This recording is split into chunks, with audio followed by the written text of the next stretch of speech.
अॼु ही लाड़काणा chamber of commerce में तव्हां दोस्तनि प्रेस के नुमाइंदनि के ज़हमत ॾिनी वई आहे।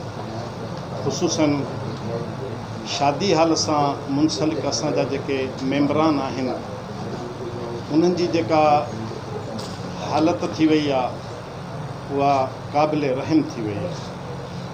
ही रुगो शादी हाल सां वाबस्ता असांजे मेंबरनि जो मसइलो न आहे। काफ़ी शादी हालत उन्हनि खे किराए ते मिलियल आहिनि। उन खां अलावा शादी हालनि सां मुंसलिक जेको लेबर आहे 10,000 खां वधीक लेबर आहे जंहिंजी हालत बि तमामु ख़राब थी वई आहे। ऐं शादी हाल सां मुंसलिक ॿिया कारोबार बि आहिनि, मिसलन movie, photography, sound system, flower decoration, beauty parlour, rickshaw वग़ैरह इन्हनि जो कारोबार बि सख़्तु मुतासिर थियो आहे।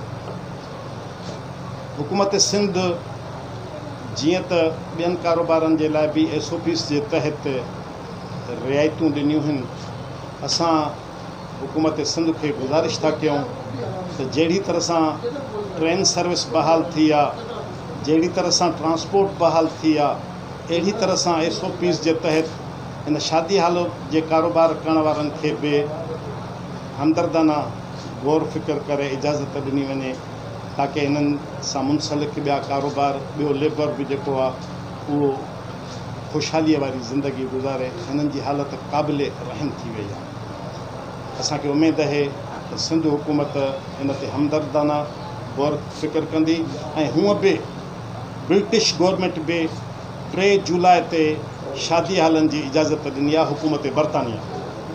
मूंखे उमेद है कि हुकूमत सिंध असांजे रिक्वेस्ट के कबूल करें। हम गुजारिश करते हैं कि हमारी रिक्वेस्ट पर हमदर्दाना गौर किया जाएगा और उनको फौरी तौर पर कारोबार की इजाज़त दी जाएगी, वरना हमें पता लगा है कि 13 जुलाई से आल पाकिस्तान शादी हाल वाले जो है वो एहतजाजी तहरीक का सोच रहे हैं। उससे उम्मीद है कि सिंध गवर्नमेंट हमदर्दाना गौर फिक्र करके इनको इजाज़त दे। कोरोना हाणे नई न रही आहे। कोरोना जी एतिरी तशहीर थी आहे ऐं लाड़काणे जो अवाम बाशऊर आहे। उन कोरोना जो एतिरो मुतालियो कयो आहे, कोरोना सां गॾु ज़िंदा रहण जा उसूल उन्हनि अपनाया आहिनि ऐं उन्हनि ते अमल पैरा आहिनि। मूंखे उमेद आहे त लोकल गवर्नमेंट जेका आहे उन ते नज़र रखंदी। जेकॾहिं SOPs ते अमल न थियो त लोकल गवर्नमेंट उन ते नज़र रखंदी ऐं असांजा जेके चैम्बर सां वाबस्ता दोस्त आहिनि उहे सख़्तीअ सां SOPs ते अमल कंदा। मेरी हुकूमत सिंध से ये दरख्वास्त है, हमारे चैम्बर ऑफ कॉमर्स के प्रेसिडेंट साहब ने फरमाया कि हुकूमत ने सारे अदारे तकरीबन जैसे रेलवे हो गया, ट्रांसपोर्ट हो गई, इन सब को इजाज़त दी हुई है कि वो अपना SOP के तहत अपना ट्रांसपोर्ट भी शुरू करें। अपना इन्होंने हवाई सफ़र भी शुरू कर दिया है और बहुत से अदारे हैं जो अपना काम कर रहे हैं। होटलिंग के कारोबार वाले मुतासिर हैं, लेकिन उनकी एक चीज़ है कि उसमें डिलीवरी चल रही है, होम डिलीवरी चल रही है। हमारे शादी हाल वालों के हवाले से एक ज़्यादती ये भी है हमारे साथ, एक तो लेबर हमारे साथ बहुत गरीब है, जिसके अलावा उनके पास वेटर के अलावा वेटर हो गए, साउंड सिस्टम अलग है और दूसरी कई हैं, तो वो उनका बिल्कुल ही रोज़गार नहीं है। वो हम पे रोज़ आ जाते हैं कि हमारी मदद को, कितनी उनकी मदद करेंगे। दूसरा प्रॉब्लम एक और भी है कि हमारे शादी हाल बहुत से हमारे मेंबर्स ऐसे हैं जिनके अपने शादी हाल नहीं है, उनके किराए पर हैं। उस किराए की वजह से मालिक कहते हैं कि हमें पैसा चाहिए, और मालिक भी क्या, अगर वो उसका इन्वेस्टमेंट वही है जो खुद चलाते थे तो वो अपना चला नहीं सकते थे, उन्होंने अपने किराए पे दिए हुए, किराया निकलता नहीं है। अब वो किस किस को थे, अपनी लेबर को थे, अपनी जो है अपना स्टाफ को थे, अपने जो है अपना सब परेशान हैं। जिसकी जितनी कहा जाए, एक बेचारे मेरासी हैं वो तक भीख मांगने को तैयार हैं। लेकिन हम ये कहते हैं कि अल्लाह के वास्ते कम से कम जो है सिंध हुकूमत हमें मदद नहीं चाहिए, हमें भीख की तरफ राग़िब न करें, हमें कम से कम अपना कारोबार खोलने की इजाज़त दी जाए। और उसके बाद जो है हम शुक्रगुजार रहेंगे गवर्नमेंट सिंध के, जैसे उन्होंने गवर्नमेंट सिंध ने हमें पहले दिन कहा कि आप शादियाँ बिल्कुल प्रोग्राम बंद कर दें। हमने उनके साथ कोऑपरेट किया, हमने शादी हाल कोई फंक्शन नहीं किया उसके बाद, और आज तक वो शादी हाल बंद है।